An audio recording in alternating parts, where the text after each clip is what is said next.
Ada wali santri datang memberikan hadiah kepada Abi, itu uangnya Abi. Itu murni uangnya Abi. Abi berdakwah, kemudian Abi dapat uang, itu murni uangnya Abi. Abi dagang kecil-kecilan, itu murni itu uangnya Abi.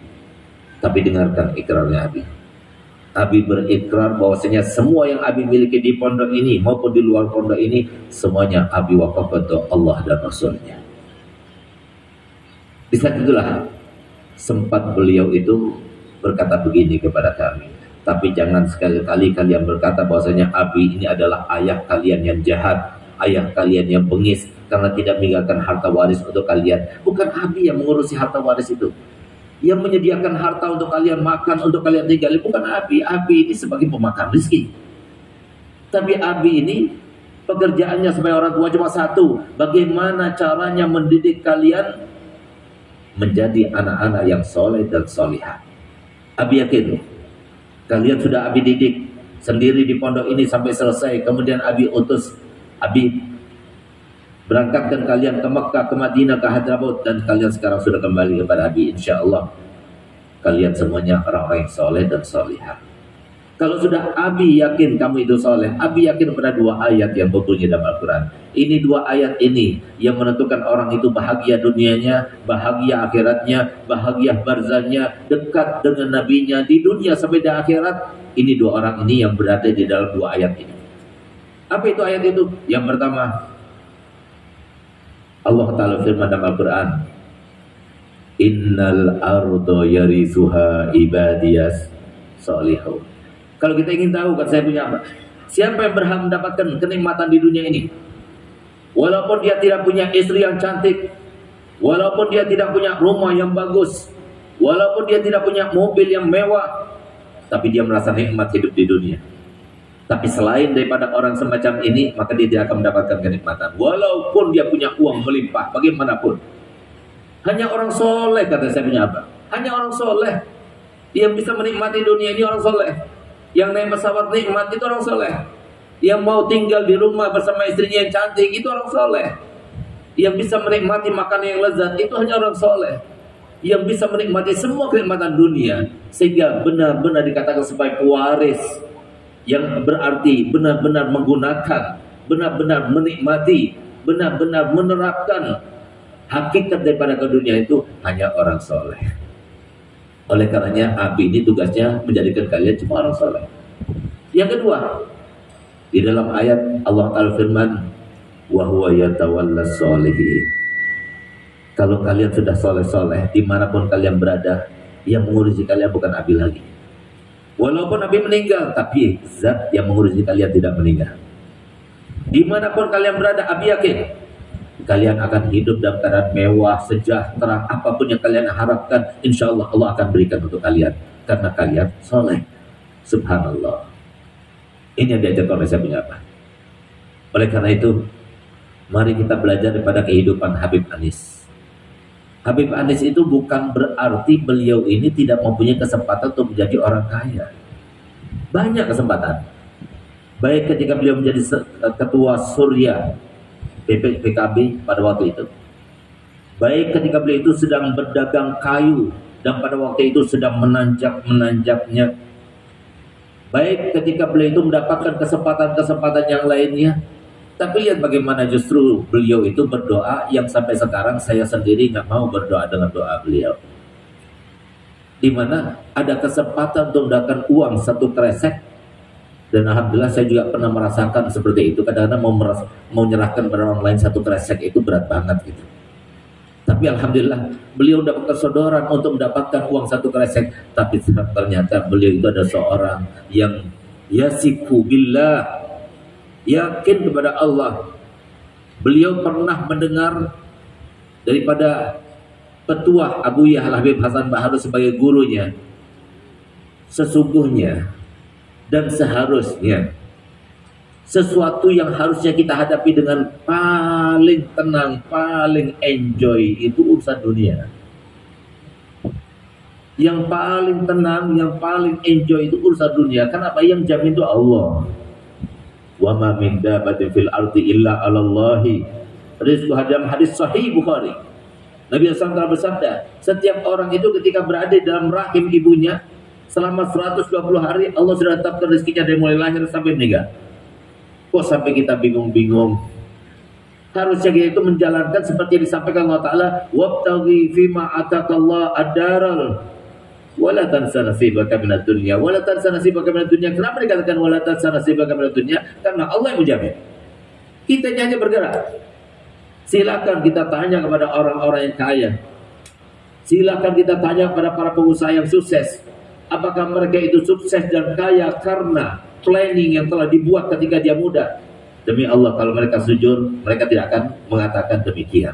Tapi subhanallah, mungkin dia itu telah memplanning ingin menjadi orang kaya dari segi ini, tapi subhanallah gagal. Kemudian ada sesuatu yang datang kepadanya yang Allah tentukan, akhirnya dia menjadi sebab dia itu menjadi orang kaya. Itu yang terjadi. Tapi kalau urusan kita soleh atau tidak soleh, itu tergantung pada orang tuanya. Urusan kita diselamat atau tidak selamat, urusan orang tuanya. Urusan kita meninggal dalam keadaan husnul khotimah atau su'ul khotimah, tergantung kepada kitanya. Oleh karenanya, saya masih ingat bagaimana saya melihat Al-Am Al-Habib Anis ini, dan kami putra-putranya itu, putra-putra pada Abu Yahya Habib Hasan, sangat banyak belajar pada beliau. Beliau ini waroknya luar biasa.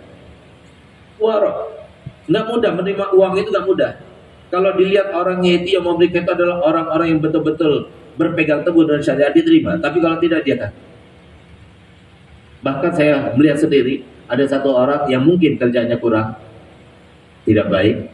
Itu beliau terima supaya tidak menyakiti hatinya, tapi dipegang, tidak dimasukkan ke dalam kantongnya. Begitu dia bertemu dengan orang lain, dikasihkan lagi. Di saat itu juga saya melihat ada satu orang yang dia itu nggak punya, biasa masuk memberikan amplop, dan amplopnya sangat tipis. Tapi subhanallah tidak diberikan seperti yang tadi. Padahal yang tadi tebal sekali saya melihat, itu diambilnya langsung diletakkan di kantongnya. Dari saking waroknya. Kenapa beliau demikian? Karena mohon maaf, kehidupan ini sulit. Kehidupan itu tidak mudah. Masa depan kita tergantung daripada apa yang kita lakukan masa lalu. Kebahagiaan kita di dunia tergantung berapa banyak ibadah yang kita lakukan, dan tergantung berapa banyak kemaksiatan yang sudah pernah kita lakukan. Semuanya itu sebagaimana disampaikan oleh Nabi kita Muhammad SAW, innal birra la yabla wa dzamba la yunsa wa dayyan la yamut faf'al ma syi'ta fakama tadinu tudan. Itu hadis sahih. Jelas artinya, kebaikan tidak mungkin dilupakan, tidak mungkin sirna, pasti dicatat. Yang namanya dosa juga tidak mungkin dilupakan, pasti dicatat. Dan zat Allah yang maha membalas selalu mawas diri, selalu mengawasi.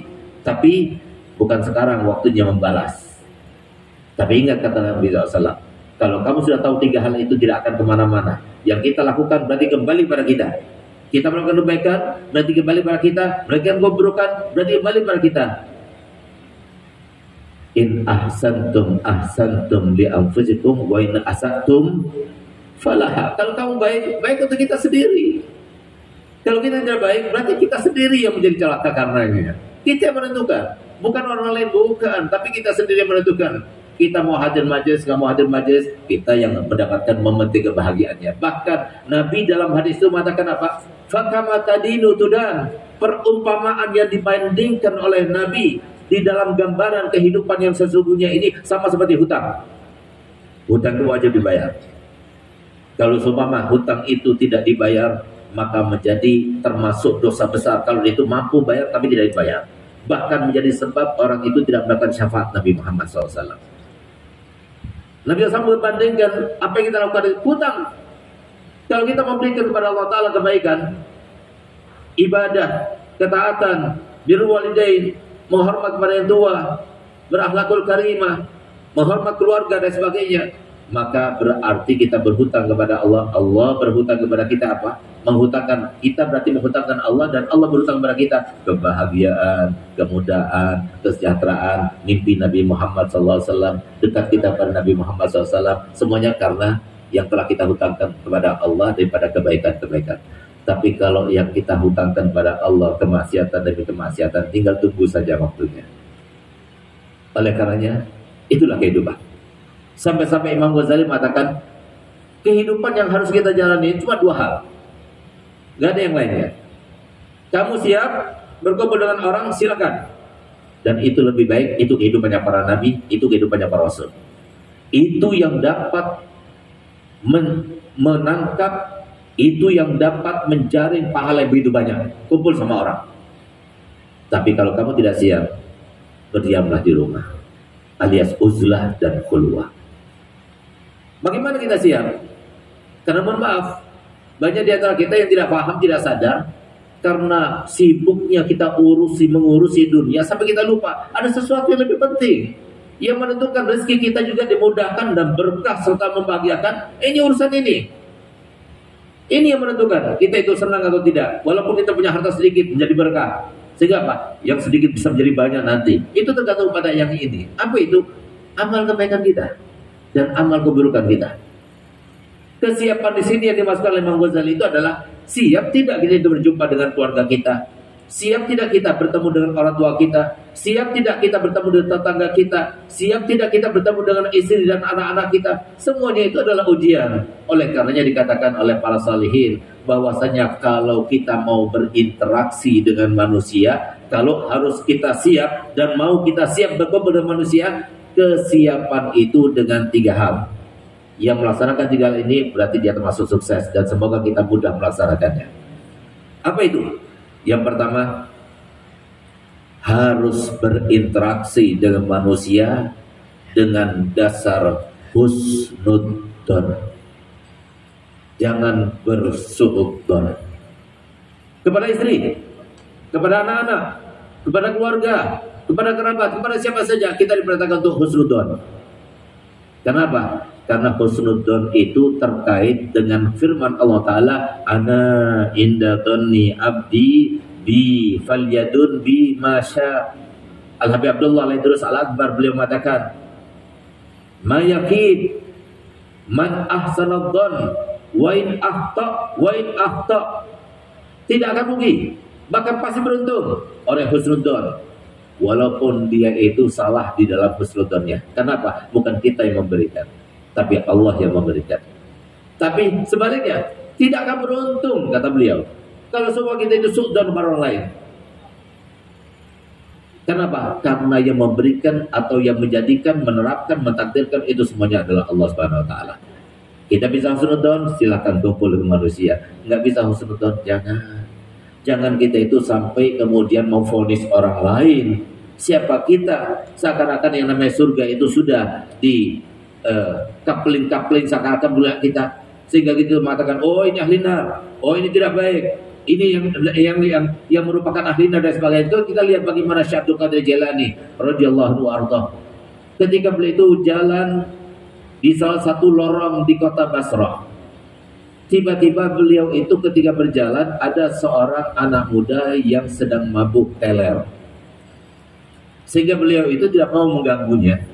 Coba lihat, orang seperti beliau, seorang kutub rajanya wali, tapi dia masih menghormat, masih mempedulikan, masih perhatikan kepada anak muda yang jelas-jelas dia itu minum khamr pada waktu itu, masih teler pada saat itu.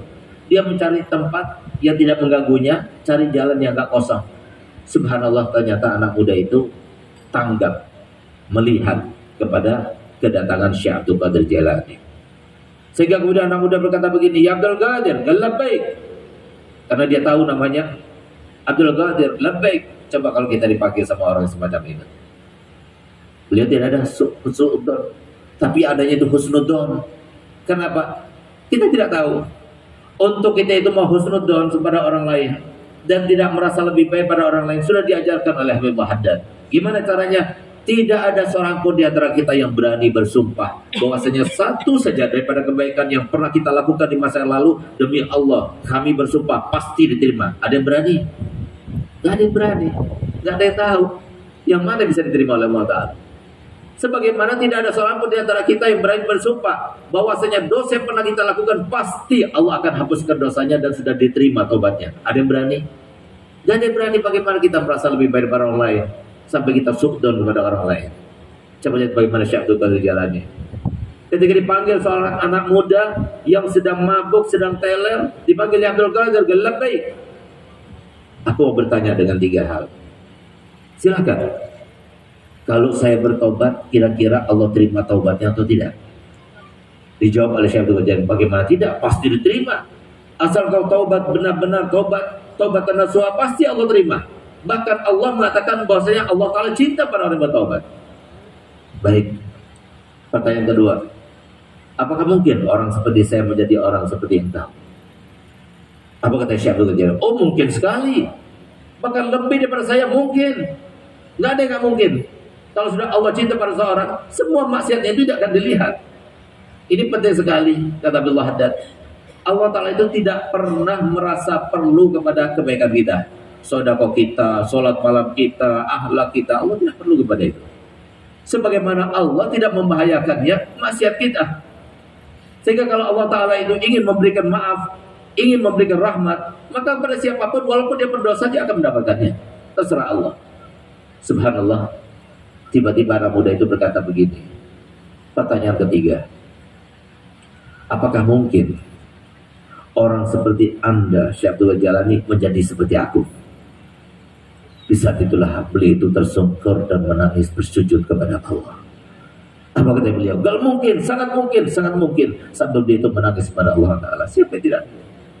Kenapa saya ini dan para habaib pada di atas panggung? Allah yang berkehendak. Allah yang berikan nasab mulia. Allah yang berikan taufik mereka mau belajar. Allah yang berikan taufik mereka berakhlakul karimah. Allah yang menjadikan mereka itu anak-anak orang-orang terhormat dan dimuliakan, sehingga kita sekarang ini berada di atas ini. Tapi belum tentu kita ini ada di atas ini lebih baik pada antum yang ada di bawah. Yang tahu hanyalah Allah. Kita semua ini sedang berjuang dan tidak mudah perjuangan kita. Kalau Nabi kita Muhammad SAW setiap hari, setiap saat diganggu, dicoba, disakiti. Bahkan dalam sejarah Nabi disebutkan tidak ada satu hari pun ketika Nabi SAW berdakwah secara sir di Makkah selama 12 tahun kecuali kalau enggak Nabi dihujat, Nabi difitnah, Nabi dipukuli, Nabi dicekek. Itu yang terjadi pada Nabi Muhammad. Nabi, Rasul. Lalu kita akan merasa nasib kita harus lebih baik daripada Nabi. Kita tidak mau dihujat, kita tidak mau dicaci maki. Apakah Nabi Muhammad tidak tahu ketika Sayyidina Husain radhiyallahu anhu warḍah, beliau yang selalu dicium oleh Nabi Muhammad, dipeluk oleh Nabi Muhammad, pelipur lara Nabi Muhammad, sehingga beliau katakan kedua cucunya itu roihanatai Nabi sallallahu alaihi wasallam. Tapi lihat bagaimana beliau, apakah beliau itu tidak tahukah Sayyidina Husain nanti akhirnya akan meninggal? Bukankah beliau itu telah memberikan botol kepada Sayyidatuna Maimunah diisi dengan tanah? Lalu kemudian beliau berkata, ya Maimunah, kalau kamu lihat tanah itu sudah berubah menjadi merah, maka pertanda cucuku Husain sudah meninggal dunia. Apakah Nabi SAW belum pernah mengatakan seperti yang terjadi di dalam kisah ketika Sayyidatuna Fatimah didatangi oleh anandanya Sayyidina Husain, Galia Ummah, kenapa kakek itu setiap kali bertemu dengan kakakku Sayyidina Hasan selalu mencium mulutnya, sementara aku dicium lehernya? Apakah itu bertanda bahwa saya kakek lebih sayang kepada kakanda Hasan daripada aku? Apa kata ibunya Sayyidah Fatimah Zahra? Wahai anakku, ketahuilah, aku tidak tahu dengan jawabannya, tapi nanti aku akan tanya kepada ayahku. Subhanallah ta'ala, kemudian datang Nabi Muhammad. Lalu kemudian Sayyidah Fatimah bertanya, ya apa? Tadi Husain bertanya begini. Apa kata Nabi SAW? Wahai Fatimah, tidak, aku tidak membedakan antara mereka. Aku mencintai keduanya. Tapi aku cium leher Sayyidina Husain, putraku Husain, karena disitulah sebab kematiannya. Dan aku cium mulut Sayyidina Hasan, karena disitulah sebab kematiannya. Berarti Nabi Muhammad SAW tahu. Nabi tahu. Kenapa Nabi tidak mengangkat tangannya? Minta kepada Allah supaya dihindarkan yang semacam ini, supaya sebelum membunuh Sayyidina Husain mereka itu dimusnahkan Allah Ta'ala. Apakah bisa? Bisa sekali. Tapi kenapa tidak meminta yang semacam ini? Sudah lupa kita bagaimana Sayyidina Yahya, Sayyidina Zakaria, ketika beliau itu bersembunyi dalam pepohonan, kemudian iblis datang kepada mereka dan mengatakan, ya fulan, kamu cari Nabi Zakaria, Galia di dalam pohon ini.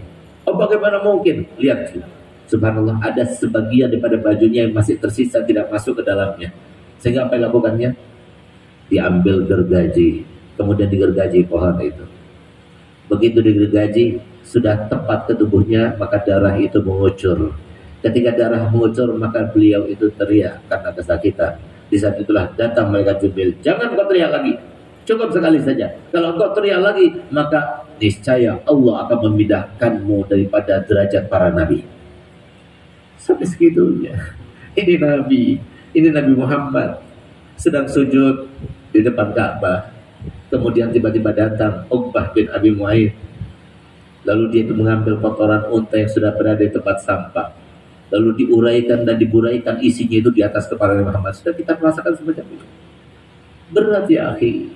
Hidup di dunia tidak mudah. Kalau kita tidak dapat ilmunya Nabi Muhammad, bagaimana kita bisa melewatinya? Yang ada adalah kita itu dengan mudahnya sesuka hati kita mengikuti hawa nafsu. Kita merendahkan orang lain karena kita punya uang. Kita merendahkan orang lain karena kita punya jabatan.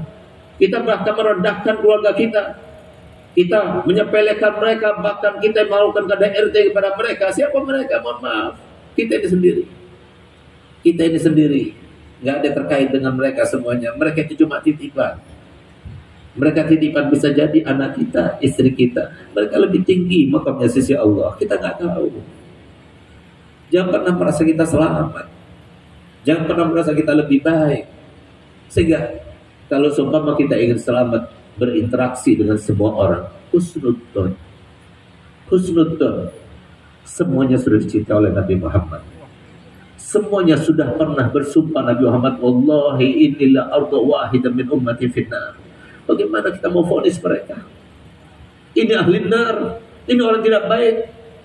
Kita ingin seperti Nabi Muhammad, semuanya masuk surga bersama Nabi Muhammad, atau justru kita itu ingin seperti iblis, supaya kita itu meninggal dalam keadaan seperti bersama iblis. Na'udzubillah. Harus ada husnudzon dalam hati kita. Itu yang pertama.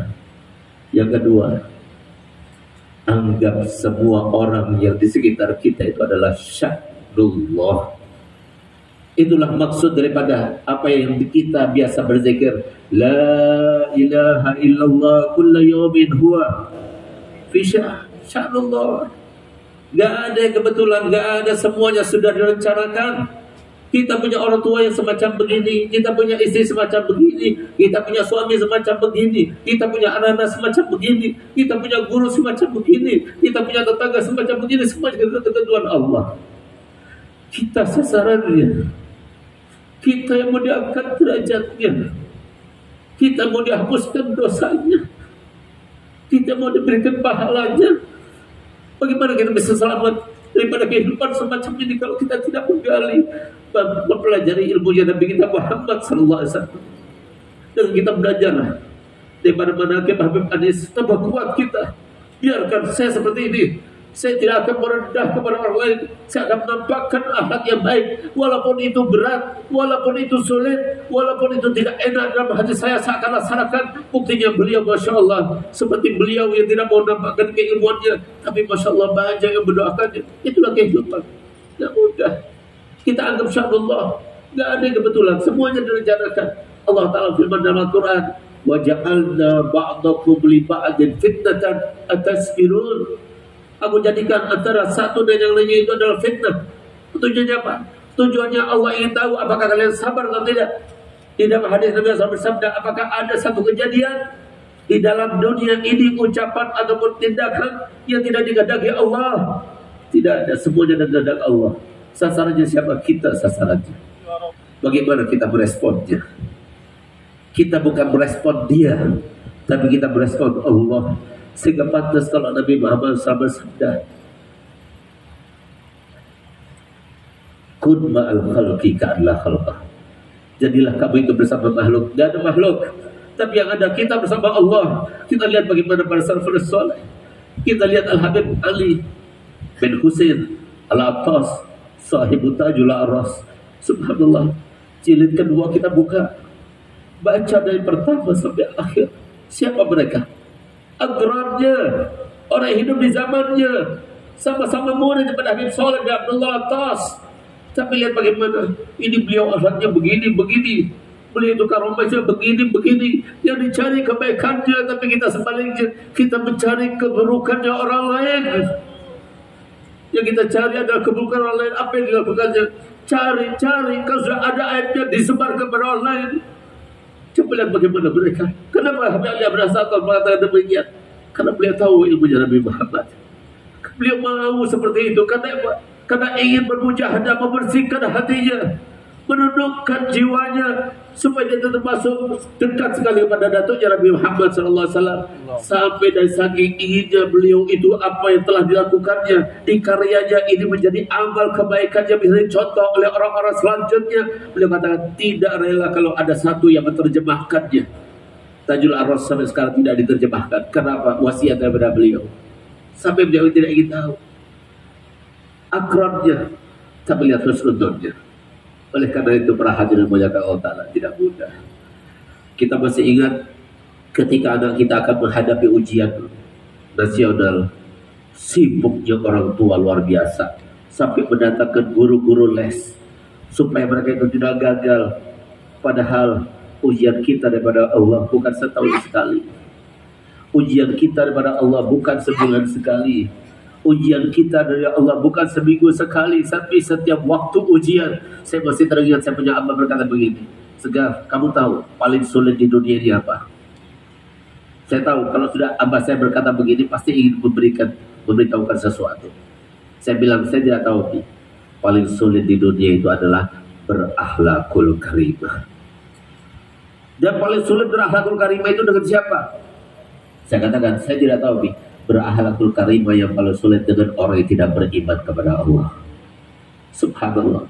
Sehingga kita lihat, saya punya abah selalu ketika datang kepada dokter, dokter itu menyarankan, antum ini Ustaz sudah kena jantung koroner, antum harus istirahat, ambil 1 bulan 3 hari, antum pergi ke villa bersama keluarga, jangan bawa HP. Apa kata beliau? Bagaimana mungkin?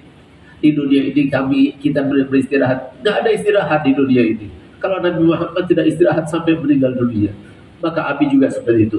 Istirahatnya kita nanti setelah kita meninggal dunia. Itu pun kalau kita meninggal dunia dalam keadaan husnul khatimah. Ya Allah, mudahkanlah kami semuanya ya Allah. Ya Allah, berkatnya seorang zuriat Nabi yang Nabi Muhammad SAW bersabda, man sama'a ma'rufan li bani Abdul Muttalib wa lam yujazihi fa ana ujazihi yaumal qiyamah. Barang siapa yang berbuat baik kepada salah satu daripada Bani Abdul Muttalib, yaitu zuriatnya, yaitu para habaib, kita alhamdulillah mendoakan Habib Adis, bacakan surat Yasin untuk Habib Adis, bacakan tahlil untuk Habib Adis, berarti kita melakukan kebaikan kepada Bani Abdul Muttalib. Lalu dia tidak mendapatkan balasan darinya, kita pulang dalam keadaan tidak tahu apakah Habib Adis membalas kita atau tidak. Tapi itu yang kita harapkan. Semoga beliau tidak membalas kita, tapi harapan kita Nabi Muhammad yang membalas kita. Kata Muhammad, aku yang akan balasnya untuk kalian nanti di hari kiamat. Ya Allah, berkat kebaikan yang Engkau telah sampaikan, jazaul hasanah hasanatun ba'da. Ya Allah, berkat kami datang ke tempat ini, berkat Engkau berikan kami taufik sehingga kami bisa datang ke tempat ini. Ya Allah, jangan biarkan kami pulang ke rumah kami masing-masing kecuali Engkau ampunkan dosa-dosa kami. Ya Allah, kami di dunia sudah berapa umur kami, tapi sampai sekarang kami belum bisa melihat wajah mulia Nabi Muhammad. Ya Allah, apakah itu karena kami terhijabkan dengan dunia? Apakah kami terhijabkan dengan banyak penyakit dalam hati kami?